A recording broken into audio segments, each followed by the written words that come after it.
Oh. Burnt. Live. Oh, damn. Alright, Joel, keep sound checking. Sound check. The sound check sounds nice. Alright, cool.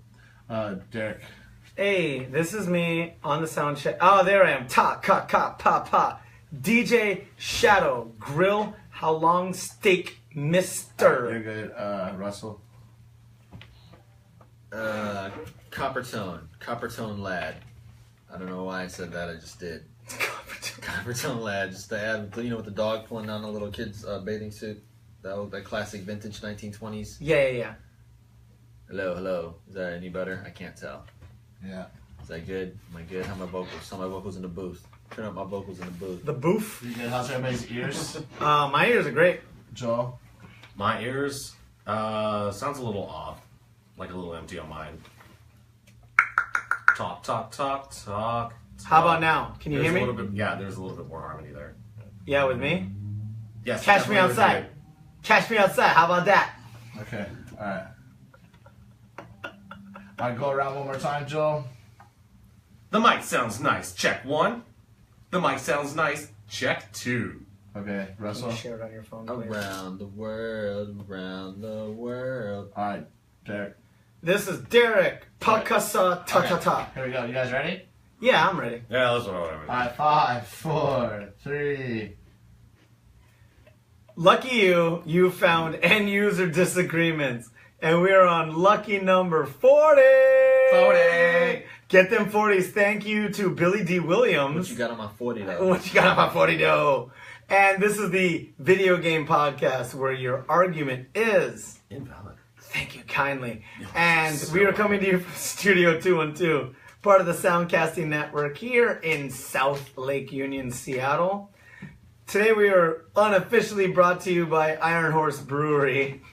And we got a lot of beer for them. I'll bring them next week. But Why didn't you bring him this week? because it's a backpack, man. I don't know what to tell you. I brought my ciders because I'm a jerk.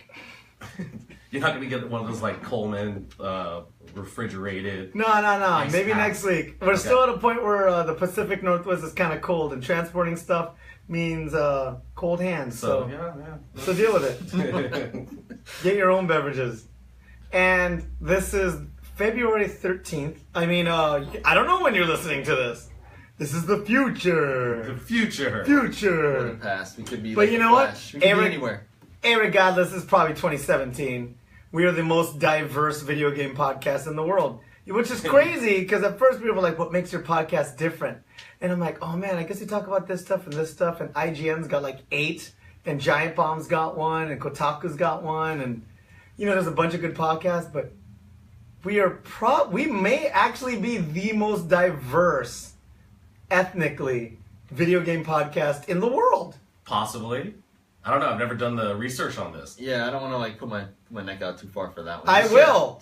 we got to do our due will diligence. cut my neck off if I'm wrong. Come and find us, and come at me, bro. Those strong words, man. What are they gonna do? Are they gonna complain at me? They're gonna come at you. Yeah, well, obviously, that's probably the first thing. And most importantly, now that we're a couple of minutes into the podcast, we got super producer Bobby Still. And hold on, it's not a podcast yet. Now it's a podcast. Chinky. Salud. Hey. Salud. I don't like the way you said that. That could have been anyway. So what we got? So, we're going to start off talking about the Electronics Entertainment Expo. And who am I throwing this to? I'll give this to Saverings. Sure. Oh, wait. That also. How do I keep forgetting this? We're going to write this on this board. What you're listening to, right? This is End User Disagreements. I'm Loud and Brown. To my left, I got. The Saverings.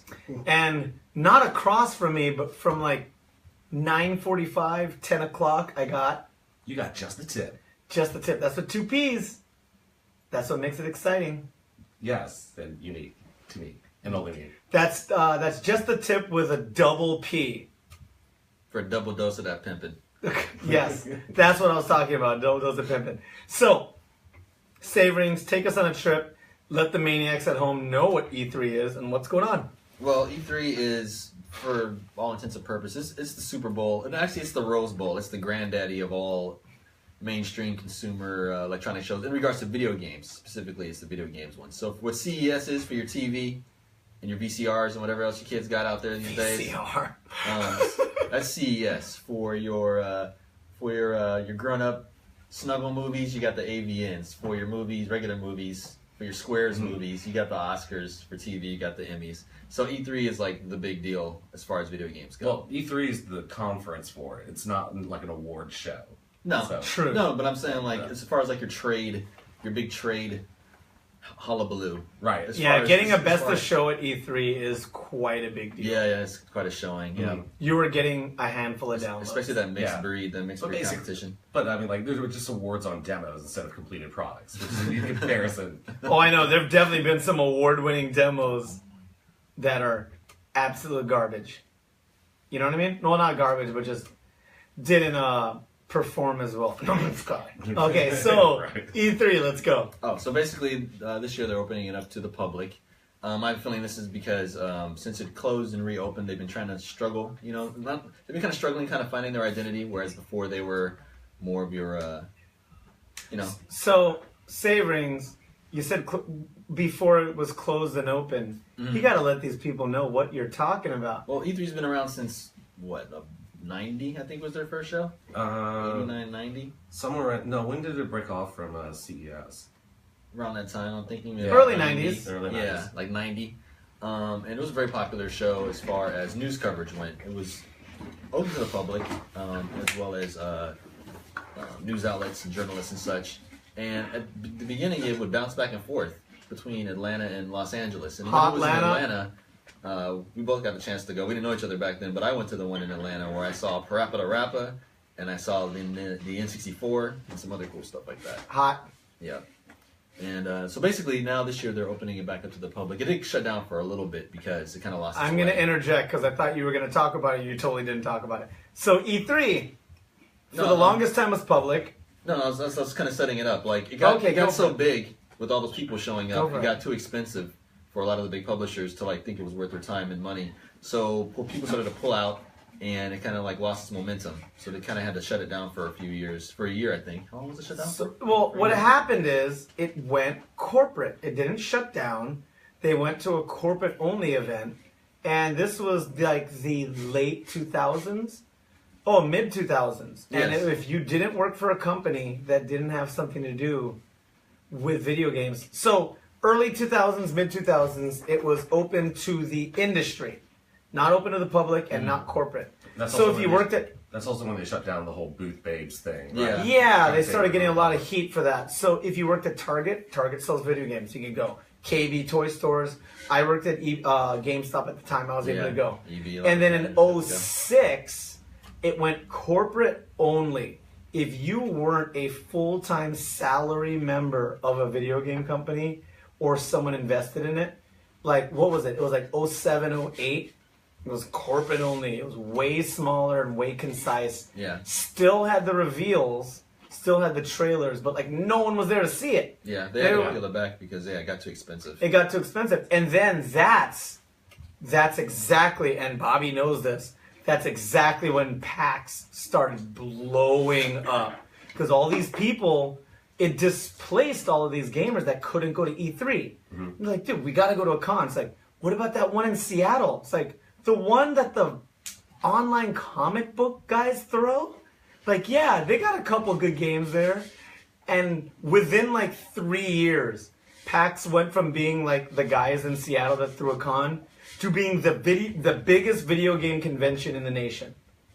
Because it was corporate only at E3. Yeah. And then when E3 was like, oh snap, we lost our public. Hey, we did this E3 for all. Yeah. And some people showed up, but PAX already did their damage, and it's so huge. Well, now. yeah. Well, it wasn't just PAX. I would say it also comes down to all of the individual publishers having their own conferences as well. That happened more throughout the recently, year. but yes, I'll agree Yeah, with and that. they're too. also based specifically around certain franchises now. You'll have cons that are dedicated to just League of Legends, for example. Yeah. BlizzCon, Minecon, all those ones like that. Stuff gets spread out a lot more. I guess I'm talking more about like 2010, 2012, when that didn't really kick in yet. Like, PAX is cemented as a very big con, to the point it where they has have 3 now. No, there's more than 3. There's like 4 of them, and at least one in Oh Australia. yeah, that's right. PAX East, PAX South, and PAX Australia. Yeah. That's right. And they're all gnarly. PAX Prime, aka PAX Seattle, is the one that sells out, and that's the one people want to go to. Because that's the one with the sweet timing, where it's like, oh yeah, stuff at PAX Prime are all the games that you're going to be trying to buy at Christmas season. And we talked about this on End User Disagreements before. That is a very delicate spot in gaming. Like being able to push games for that big holiday sale. Mm-hmm. Like E3 doesn't have anything to do with that. E3 gives you announcements for games that might be playable at PAX. And this is like the circle that we've talked about, you know? Yeah. And then PAX will talk about announcements of projects that might be viewable at E3, and then it circles around. But PAX gets ready to take money from you. You know what I mean? Yep. And also, you know, parties and stuff. But E3 2017. So what's the news? What's the news? So it's going public, and what are the details about it? Looking at about $150 at the box office for tickets, but you know those are going to go way up with the scalpers. $3 bills easy. Yeah, I wonder how much those are going to go for. There's 15,000 tickets available. Wow, limited? Yeah. Wait, didn't based upon this recording, they just went on sale? Have we seen whether or not they've sold out yet? No. Why only 15,000? That's so little. Because like I said, they're restructuring. They're trying to figure out how big they want it. It's all in a very controlled manner. Because like you said, it's corporate controlled. So Yeah, exactly. So before it gets out of hand like it did last time and defeat the whole purpose of them restructuring it, they're going smaller. booth babes and like cash grabs only. And for what I heard last year, it was crowded enough just with journalists. So Ew, dude. So I can see I get they it. wanted to limit I get tickets. it.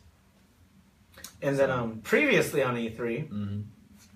So Previously on E3. Oh yeah, that was talking. We're gonna talk about the trips that we took to E3, and we spoke on that. So Talk about it.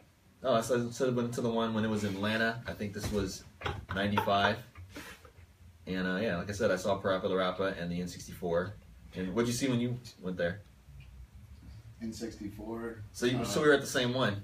Yeah, I don't know. That was 96, Was maybe? that 96? It was something like that. 94, 96. It was Had to be 96. maybe it was around the same time as a year before or after the Olympics. Yeah. Oh, yeah, so it 90. had That to was be 96 then. 96 was the Barcelona Olympics, or not Barcelona, but Atlanta Olympics was Yeah. 96. Yeah. Because Barcelona was Barcelona was 92. Yeah, that was Dream Team. So it was 95 or 97. Yeah, it had to be one of those. Tight. So yeah, it was cool. E3, I watched that online. That's fine. PAX, I need to be there. Although I've heard that E3 LA after parties are not a joke. I heard they're insane and might be crazier. Well, the thing is, it's LA. So Seattle will throw a convention party and it'll be awesome, open bar, free demos, cool swag, but that'll be it. In LA, when they throw after parties, you'll have like Coolio there for some reason. And it'll be like rented out in some really famous place like Man's Chinese Theater or something like Yeah, that. and you'll be like, what is going on? It's like, dude, that's LA. Like, they are all about entertainment. And we don't really get celebrity guests at after parties here at PAX. That's kind of a gimmick, so I kind of get it, but you know. Yeah. I think for me, at least here in Seattle, it's basically the venues themselves. I don't think they quite cater to necessarily. Except the beautiful Paramount has PAX's back, and bless their heart. Oh, thank God for that. Yeah, they throw concerts there, and they throw the Omegathon there. STG Presents, thank you very much. If you guys look them up online, they do all the a lot of big concerts here in Seattle, and they are Penny Arcade Expo friendly. Nice. Good for them. Benaroya Hall too used to throw events. I don't know if they still do. I think they're a little too expensive. Yeah, Benaroya Hall Maniacs is the big, symphony and opera house here in Seattle. It is enormous and pretty expensive. But I got to see MC Frontalot and Anamanaguchi and the Protomen perform at Benaroya Hall. Benaroya Hall would be I don't know, the Madison Square Garden of Seattle? No, that's stretching. That's no, one stretch. concert hall specifically for opera. Rockefeller Center. No, not Rockefeller Center, but Carnegie Hall. It'd be Carnegie Hall of Seattle. There you go. Thank you. Save rings for the save when Derek stumbles. All right, we're going to move on to the next subject because I got to talk about this real quick. Smash Brothers. I play fighting games. You're gonna talk about Smash Brothers. Yeah. Okay. Loud and Brown plays video games. I mostly play fighters. And I thought that mods were a thing of the past. I've been a big supporter of Smash Brothers Project M, which is a Smash Brothers Brawl for Wii mod that makes it play like Melee. And they stopped doing mods. And they were notoriously known for being one of the best mods guy out there, to the point where Evo and a lot of other big tournament circuits would throw Project M in instead of Melee or 4 or Brawl.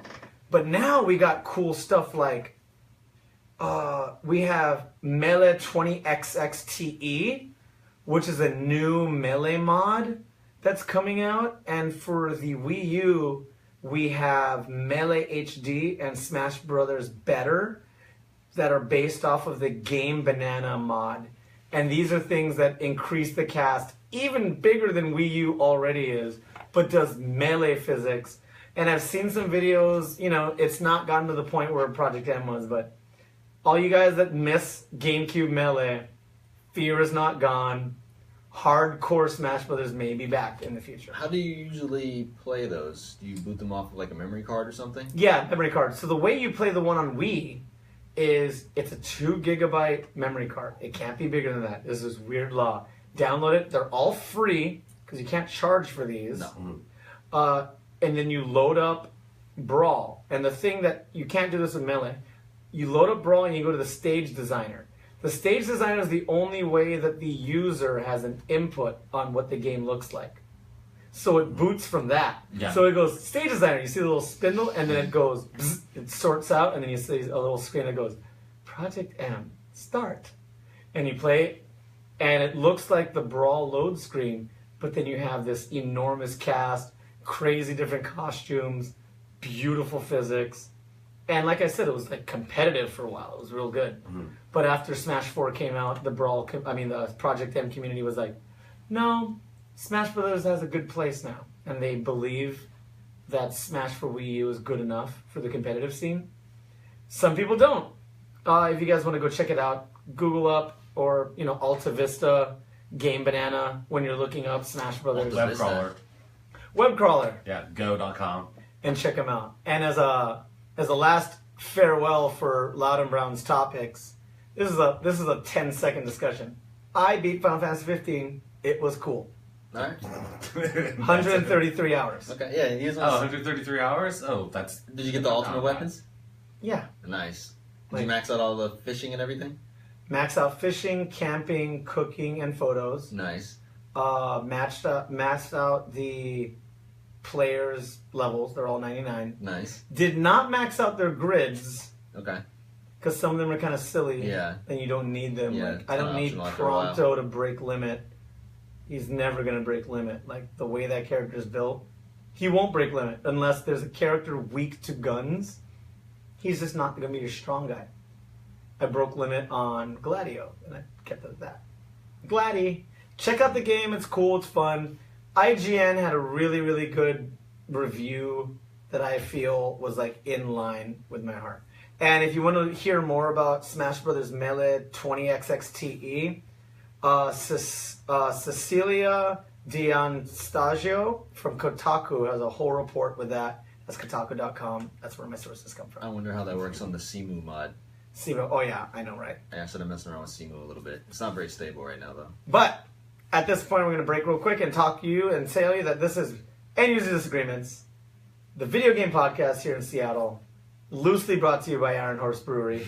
Loosely. Loosely. Hopefully another castle. Yo, another castle. Sadu. Sadu. And we have so much more to talk about. And I'm going to throw this to just the tip with 2 P's. And we will continue our little conversation at numero quattro. Numero quattro. I believe that means 4 in Americanese. Americanese, yes. So, yes, there was an announcement that there's a new series that Netflix, so big old Netflix, who currently is controlling all of our TV watching habits these days. Whatever, Amazon Prime. No, it's definitely Netflix. I mean, especially whenever it comes to original series. But speaking of original series, they have one that's based on a video game franchise. Uh-oh. One that I never thought would ever make it to any sort of like a long-running series, especially one that's going to be pushed out by a big publisher or studio like Netflix at this point. Tell me more. So, yeah, we might not be so happy with Konami, I think, these days, but I think that this might make up for it. There is a Castlevania series. Hey! Castlevania R-rated series Whoa! coming out for Netflix. And I believe it's set to Will come there be out whips? this year. Will there be leather? There will be leather. There will be whips. Gag balls? Guy balls? What? That's a different anime. Oh, because I heard whips and leather, and I figured that was the next viable. Well, you never know. This is R-rated Castlevania. This is so you might R-rated? see some of that. And I heard from Little Birdie that they're doing the quotation mark. Y'all at home don't see this because it's a podcast and you're listening, but I'm doing air quotes. They're saying it's going to be Game of Thrones-ish Castlevania. Am I right?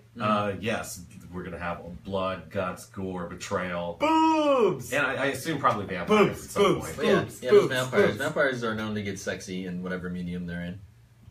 So some of that stuff will probably Sexy be happening. vampires, maybe Lost Boys. I can't think of any other ones. Yo, wait, is Federator involved with it? Yes, it's being produced by Federator Networks. Whoa! People behind Adventure Time. And they also do. Federator does another thing, don't Yeah, they do, but I can't think of it. It's not Steven whatever against the universe. It's not Steven Universe, it's the other one. Yo, Maniacs, find us on Facebook. Correct us. Apologies. And it's being directed by A.D. Sankar, who I saw on Clutter videos. Seemed like a nice enough guy, but he also was executive producer. He directed the R-rated viral Power Rangers, a little short that went Oh, yeah, on that YouTube. was popular, man. And he also was the executive producer on things such as Dread, which was excellent. Yes, it really was. The Gray, which was pretty good. Yeah, it was. Lone Survivor, which I haven't seen but I heard is good.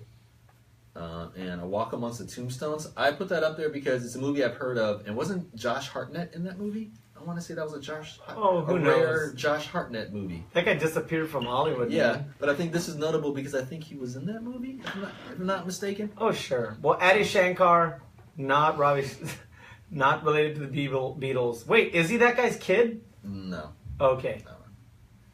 No. That would make him Nora Jones's brother. All right, well, cool. I look forward to this. I'm definitely Castlevania's looking neat. forward to it. Whips. Well, yeah, you like whips. I like whips. You like whips.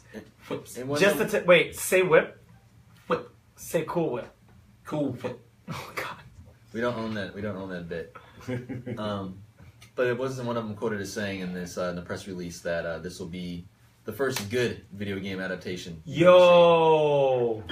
Strong words. That is very strong words because I mean, like there was the Mario Super Show and nothing really can top that.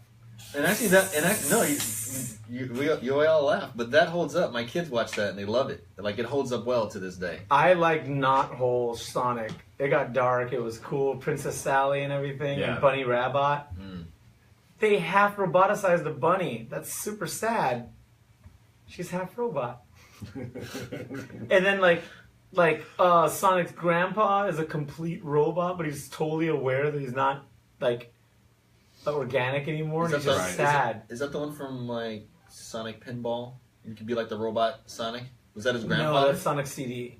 Okay. But no, it's just the game. Anyway, stoked on Castlevania. Go Konami. And I see. No, Konami, stay out of this. Let these guys do it. Yeah, exactly. Stay away. You're ruining everything else for us. Yeah. Ruin Silent Hill. well, ruin on a Metal lighter Gear. note, tomorrow is my favorite holiday. No, it isn't. Singles Awareness Day for you. Yeah. Singles Awareness Day for Loud and Brown.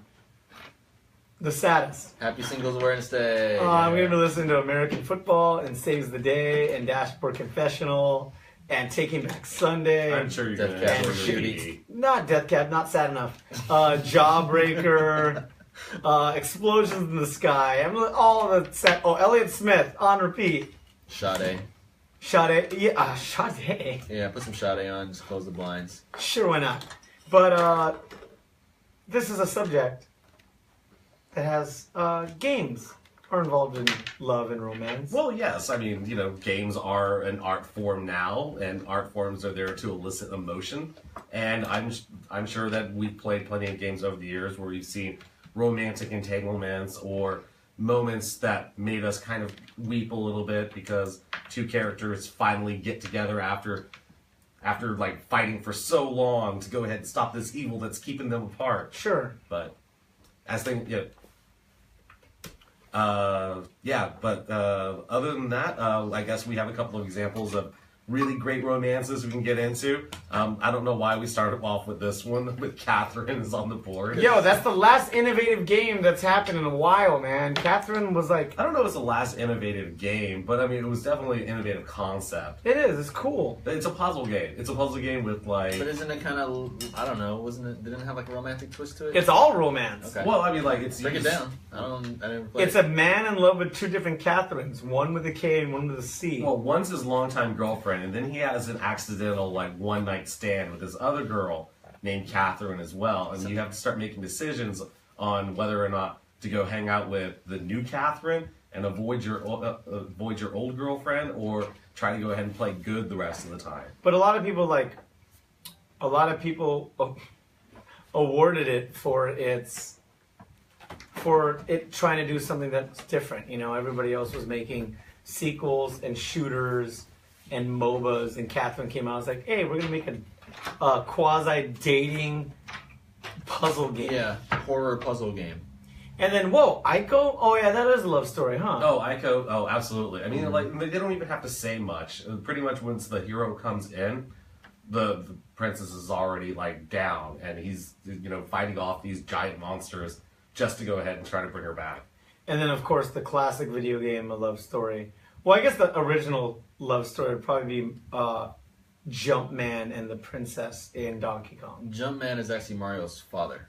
That's not actually Yo, Mario. is that proven? Jumpman and Pauline, because remember he was rescuing Pauline and not the princess in Donkey Kong. Oh, So Jumpman rescues Pauline, and their son is Mario. Way to drop the truth bomb. Wow. And Donkey Kong from Donkey Kong is Cranky Kong from DK64. yes.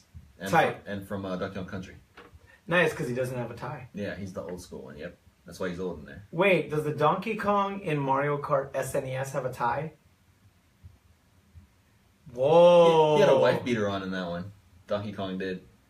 Oh, man. Oh, yeah. We're getting weird on everybody. Yeah. Making us start to All right. these little things. And speaking of that, so if we're not talking about Mario Senior, we're talking about Luigi Mario and Mario. The ones we've grown up to know and love, about their love romance, about Daisy and Peach. Mm-hmm. But actually, and I'm getting this from Game Theorist. He actually broke this thing down over like a 15-minute video and did all the lore and everything. Yeah. Who's the princess from Super Mario Galaxy again? I forgot. Is it Paulina? Rosalina. Rosalina, yeah. Rosalina is actually Luigi and Princess Toadstool's daughter from the future. Yo! And Mario and Daisy end up together. Because Mario actually rescues Daisy in the Game Boy version, like Super Mario Land, the one when you're in the submarine and stuff. That's who Mario rescues. Super Mario Land is not easy, by the way. That's the hardest one. Mario would jump through the most hoops. No. To rescue Mario, the true Mario 2, aka the secret levels, that one is the hardest. Oh, True. man. It is hard. But that one wasn't very They good. couldn't even release it in America. They were like, hey, these dumb American kids can't beat Yeah, this. they're going to be frustrated. But yeah, so you got Luigi and the princess and Mario and Daisy. That's really how it goes. Okay, and then of course another classic meetup, Link and Zelda. Shout out to Jen Nakano and Kevin Goto. That's my personal favorite, Link and Zelda. I don't know, Link and Zelda, I think there's that, romantic idea behind it, because they're a different Link and a different Zelda at different time periods. Yeah, It's but the kind way of- they're tied together, it's more like Princess Leia and Luke, kind of before they found out. Kind of, it's like... I don't know, but the way I kind of look at it is that, even though they're different characters, they're still carrying this, love between them through different lives and different universe. Different universes. I don't know if they call it love. I think it's attraction because they're both aspects of each part of the Triforce, and they're all just drawn together. Same thing with What's Ganon. the third part? Is Ganon the third? Yeah, they hate Ganon, but all three of them are all drawn together. So I don't really think it's love between Link and Zelda. It could be in different, because like you said, they get reincarnated. And in some versions, they could be in love. But I think in general, they're just drawn together because of the Triforce. Yo, I just read the next bullet point. Snake and Meryl. Yeah, don't you remember Metal Gear Solid? There was like a little romantic subplot between these two. Okay. And she was stoked when he came back in 2 or 4. One of those 4. Whatever. Guns of the Patriots or whatever. Guns of the Patriots. Yeah, she was stoked when he was back in that one. All right, and then we got Sonic. Oh yeah, Sonic and the Human Princess. What was that? I remember Princess Sally, and I remember Amy from CD. But the Human Princess, was that Dreamcast? That was the like Sonic Adventure 2, right? Yeah, it was. I believe it was Sonic Adventure 2. One of the What did worst the kids look games, like? One of the worst plots, and I'm doing the air quotes if you can't see on the podcast, plots in any video game ever, and there was like some weird romantic tension between.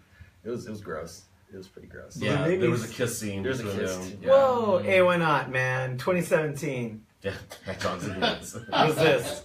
I don't know. And oh man, I did not play this game. It's gotten to the point where I don't like the gameplay at all. I'm just gonna watch a playthrough. But Mass Effect, there's booze. I would say skip the first one, play the second and third one. Everybody's told me, and I'm kind of just gonna wash my hands of all of it. But go ahead. Mass Effect's boo. Worth your time if you ever go back to it. Mass Effect boo, that'd be Dr. Liera to Sony if you ever played that game. That's my boo on that game. Yeah. Yes. And now this game is popular because you can choose an interspecies loved one Or a same-sex. same-sex loved one. Yeah, there was a big controversy around That's it. why I roll on there. I play as a female. I play female shepherd. She just like Me too. smacks all the chicks. It's hilarious. And like Nice. she just beats up all the dudes. It's so hilarious. It adds like another layer of like hilarity to the game. I always Oh play man, as so Finn I Shep. saw your list. Oh yeah, and then of course Heavy Rain, guys. Dude, yeah, Heavy Rain. Like one of the first times that we got to like have simulated sex, where you actually kind of like push buttons at certain times. So they have like Not counting the hot coffee mod. Hot Coffee GTA San Andreas. Yeah. Guys, was that a mod or was that in the game? It was a secret in the game. It was in the game, but you It had was, to do some very specific rare yeah, it things. was to get it. unlocked via a mod. Oh, you couldn't play it with a raw copy. Yeah, you could play with a raw copy, but you had to have like a little piece of software, like a save file. Yeah, like off your access memory it. stick. Same with the other thing. Oh wow. And then once you had it loaded in the game, you had to do some very specific things to unlock it. Well, that's There was bonkers. And okay, so if you guys already talked about that, one thing you didn't talk about, the biggest, gnarliest, and one of the saddest love stories in video games, I got one for you afterwards, but Bionic Commando. Shooting Hitler in the face? No, Bionic Commando. Do you know the story? Oh, yeah. Do you know the story behind Bionic Commando? Like what that arm is? That's his ex-wife. Like the bio, like Are you talking like OG Nintendo NES? Yeah, but the story wasn't brought out until the next one. When it came out for, I think, PlayStation 2, they explained what the arm was made out of, and it's his ex-wife. And Dude, it's that's so... deep. Is that deep? Is that sad? That's some Rurouni Kenshin stuff going on right there. Rurouni Kenshin. I can see why they have been rebooting it and been re-releasing the OG one, because that sounds, yeah. Unless the one from Nintendo is not the same person as the... What was his name? Spencer. Yeah, was it Spencer? Yeah, okay. Bionic arm. That's why it's called Bionic Commando. It's not just a mechanical arm. It's a bionic arm. It's like Makes that noise. real guts. yeah. I never beat Bionic Commando. It was very hard. Oh, I totally beat Bionic Commando. I beat it took once. forever. Yeah, I beat it once. It took me forever. I just remember shooting the cockpit of the... Spoilers for like a 20-something-year-old game. I just remember shooting the cockpit, and it was Adolf Hitler's exploding face. Like, Oh, I was just like, spoilers! what? Easter Wait, egg. Adolf Hitler's dead? Yeah, I blew his face up at the end of Oh Bionic man! Commando. If you guys want to know why World War II ended, Russell the Save No, Rings. Spencer. Oh, Spencer from Bionic Commando. took care of it. Yeah. All right. So, any other honorable mentions for? No, I'm waiting for your bombshell, man. No, Come I on don't- here. But before we go on, though, we have to drop a little acknowledgement, pour out a little 40, if you will, for Leisure Suit Larry, who kind of kicked off. Hey! Who kind of kicked off like video Leisure game. Suit Larry! Who technically kind of kicked off video game romance and dating. And kind of anything over PG. stuff. Yeah. You had to do like this weird adult check where they ask you questions about weird stuff from the 70s. And if you could just answer them all right, you Yeah. get to get the full And I unrated. remember amongst the kids there was like a cheat sheet, and like we passed around the copy of Leisure Suit Larry along with like the cheat sheet, so you could figure out all the riddles. And then Leisure Suit Larry released like an Xbox game, and there was zero nudity, and they thought they were gonna come back, and no one cared. Yeah, I'm talking OG, like not even like DOS Leisure Suit Larry. It was 95. This is They like- made one for 95. This is like 80 something. Oh, Larry. hey, Came on floppy disks, like the actual straight up floppy disks. damn, those digiboos. So So what we got here? We got our honorable mentions for who's your hottest video game crush then? Oh no, wait.